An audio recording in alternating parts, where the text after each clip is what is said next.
Life been lifing for your girl this week.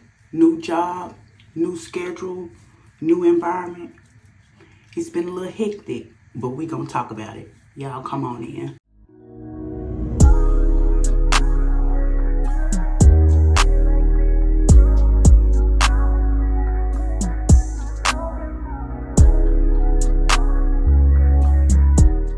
Hey y'all, it's your girl Relatable Key. Thank y'all for coming on this self-care journey with me. And I'm not gonna lie to you, this week was really tiring and exhausting. I started a new job. Of course, I'm gonna tell you guys a little bit about that. And then on top of that, just trying to balance that with the kids being out of school and, just new adjustments. It's never easy. Still trying to maintain my YouTube channel, but I still wanted to check in, and I also wanted to give you guys a few reset tips because Lord knows I needed them this week. I did start my new job this week. The first day I was a little, I'm not gonna say scared, but I was nervous because of course it was a new environment, seeing new people, something I wasn't used to. But like I always say, if you're not in a space where you feel uncomfortable, or if you're not in a place where, there's a shift change, then that means you're being stagnant. So of course I know nerves and all of those feelings are normal, and it's proof of growth. So I'm definitely not complaining about it. I knew I would have a few nerves, but I would say this week was basically about training, so I really didn't get to go into the property and do how I want to do. I'm not rushing it. It was a great week, but just exhausting. I went from being off for almost 2 weeks to reporting to an office 8 hours a day, coming home, still trying to balance the kids, and then honestly freaking out because I'm like, at what point am I going to be able to shoot my YouTube video and make sure I stay consistent with my Sunday? So all of that was really stressing me out. That's why I decided this Sunday I'm going to be honest about it, and also give you guys some tips on how to reset your life whenever you do feel overwhelmed. Just to reset, start over, give you a clean slate. It always makes you feel calm, give you a fresh start, make you feel better. So I'm going to give you guys some tips on that. Okay, first let's get into this new job. I'm going to actually tell you how God works. So I was supposed to start Tuesday, right? And tell me why my husband went out there Monday night to put new front brakes on my car. And when he took the tire off and was about to put it back on after he was done changing the brakes, he realized that my wheel hub where you tighten the tires up with was stripped, so he actually couldn't get the tire on. Like, I had to get a new wheel hub. We went online really fast and we ordered one, but of course it was not going to come until Tuesday, the day I actually needed to start work, which means, oh my God, I don't have transportation. And I start freaking out, like, what I'm going to do. Tell me why this is how God works. Tell me why I end up getting a text message from my new boss saying that her flight was delayed and if we could reschedule and that I could start on Wednesday instead. I didn't even have to stress about it. I didn't have to worry about it. God just worked it out. So that was the first sign. When I said when something is meant for you, it comes to you with no confusion and no chaos. This is what I'm talking about. When it came to this job, everything just came with no confusion and no chaos. And that's how I know this job was for me. And that was another example of that. So fast forward, I was able to start on Wednesday, which is great. I was able to get my car fixed. And I was able to start. Of course, when I went in, I was nervous. I had all the feels. I didn't know what to expect, of course, because it's new people, new environment. That always comes with a lot of mixed emotions. But one thing I always said is that uncomfortableness just means that you're growing. If you're not ever feeling nervous, scared, anxious, like, then you're in a comfortable state. That means you're not growing, you're coasting. And I never want to coast. So even though I was feeling nervous and had all the feels, I was okay with that because I know I'm growing and I'm stepping into something new and different that I hadn't experienced before. So I knew that feeling was normal. Regardless, the work week went great. The first day was a ball of nerves, but the rest of the week went awesome. The team is awesome. I really think this is going to be a good fit and a good feel, so I'm really excited about it.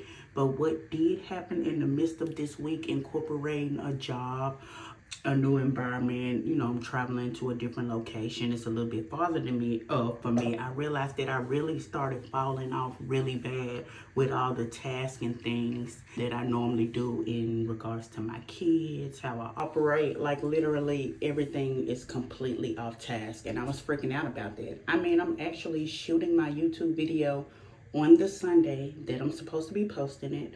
I also have to edit it today and get it posted today. Like that's how off track and that's how all over the place I am, because I normally would shoot my video like on Wednesday, edit it by Friday, scheduled to have it posted on Saturday for Sunday, but I'm literally, it's like 11 o'clock and I'm just now posting a video.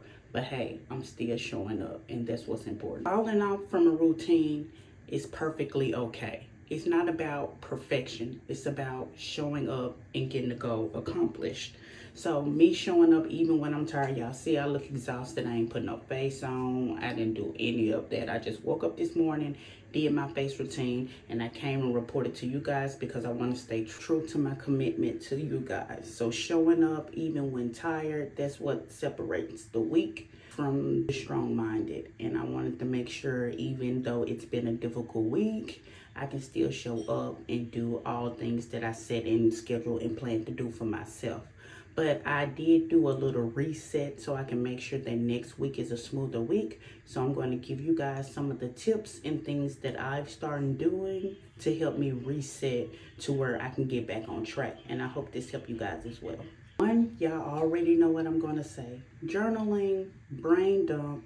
Just spend 5 to 10 minutes a day and dump everything that you got going on in your head out on paper. It does not need to be neat. You do not need to spell correctly. You do not need to be factual. You do not need to be precise. You just need to be real. I don't care if you just scribble. I don't care if you just draw.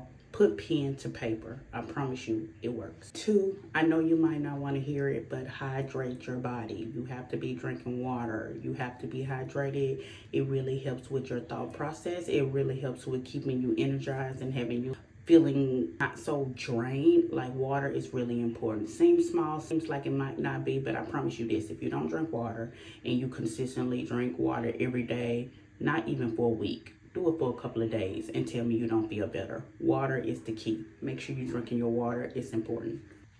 Tidy one space. It doesn't matter what it is. It can be your purse. It could be your desk. It could just be your end table next to your bed. It doesn't have to be anything big. It doesn't have to be anything grand.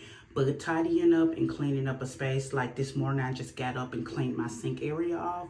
It really gives you a space and a clear mind. So even if you do like a 5-minute or 15-minute power clean where you just focus on one area and you just power clean for 15 minutes and you stop, you'll realize how much more better you feel when you're in a cleaner space, cleaner environment. And then it gives you that sense of accomplishment that you got something done. So it's like a double reward. Try that. It's really good for a reset as well. Or you need to get some sunlight. Go outside for like 10 minutes. Walk up and down the street. Go walk at the park. If you don't even want to do anything major, just get a chair, go sit out on the porch, sit in the backyard, sit on the balcony, just get that sun on that skin, get some of that vitamin D. That's really going to help you out as well. Give you like this rejuvenation feeling. Have you ever heard where people say, go put your feet in the grass? Go put your feet in the grass. Feel grounded. Helps you reset as well. Instead of a to-do list, of course, we've all heard of a to-do list. Instead of a to-do list, make you a done list. Jot down everything that you completed and you got done, just to give yourself a sense of completion, a sense of like a reward that, hey, I got things accomplished this week. That way you won't be so hard on yourself about what you hadn't done when you have proof on paper of what you have done. Now say this out loud with me. I'm allowed to pause, but not quit, okay? I'm allowed to pause, but not quit. We all have times where we feel overwhelmed, where we feel like we can't do it, where we feel like we're stressed out, where we feel like things just not going right, where we feel like we just can't get our life on track. Like this common, it happens. It's not gonna be the last time that it happens. One thing about life, roller coasters. 1 minute you up, one minute you down, but what you do in the midst of being down, how you brace yourself, how you prepare yourself, that's what sets you apart from everybody else. So for me, you see how I'm showing up today? I look a hot mess. I ain't get dolled up. I didn't get cute. I didn't do none of that. But I wanted to make sure I showed up for you guys because that's a goal that I set for myself. So I'm making sure that I'm allowed to pause, but not quit. And this me practicing what I'm preaching. And I would like for you guys to do the same thing. If you have not done so, make sure you like, make sure you subscribe, make sure you write in the comments and let me know times where things were difficult for you, or you were struggling with some things, or it was hard for you to show up like it was for me today, in ways that you reset. And also, if you check out or you try the tips that I gave you to reset that I'm currently using, let me know and let me know how it works for you. I really enjoyed our conversation today. I'm even more proud of myself that I still showed up even when I felt like it was difficult and hard to find the time to do. I still did it and I still made it work. And I hope that you guys implement this into your life. And until next time, I'll see you guys next week.